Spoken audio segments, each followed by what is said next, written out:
Lockdown के कारण यहाँ हम फंसे हुए थे और हमारे पास खाने पीने की कोई सुविधा नहीं थी।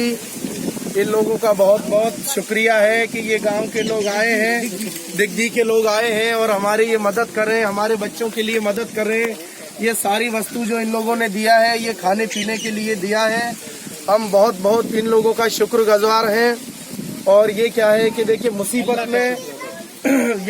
में ये लोग हमारे साथ दिए हैं। मदद करें तो अल्लाह ताला आपके भी मदद करेगा इंशाल्लाह।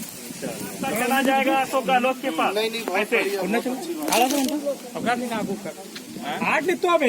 आप लोग आगे आइए, आप लोग आगे आइए।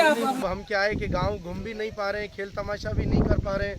उसके कारण क्या है कि यहाँ खाने पीने का कोई मतलब सहूलियत सुविधा नहीं था।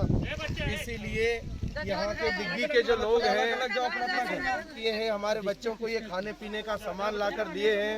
आप राजस्थान से कौन डिस्ट्रिक्ट से हैं? जी मैं 12 डिस्ट्रिक्ट का रहने वाला हूँ। कोटा के 70 किलोमीटर पास में पड़ता है। अटरू तहसील, वार्ड नंबर 14, जेल कॉलोनी का। सरकार से आप लोगों का क्या मांग है?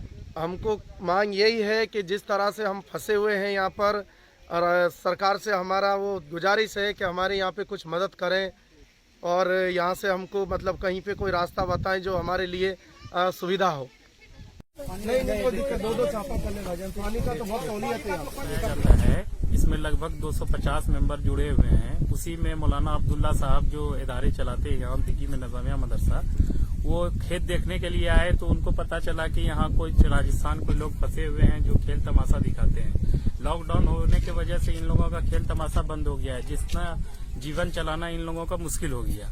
उन्हीं के मतलब निवेदन पर, आग्रह पर ये किया गया और फौरी तौर पर अभी कुछ राहत मुहैया कराया गया है इंशाअल्लाह। और इन लोगों की मदद की जाएगी और सरकार से भी इन लोगों की मदद करने का आग्रह किया जाएगा, निवेदन किया जाएगा।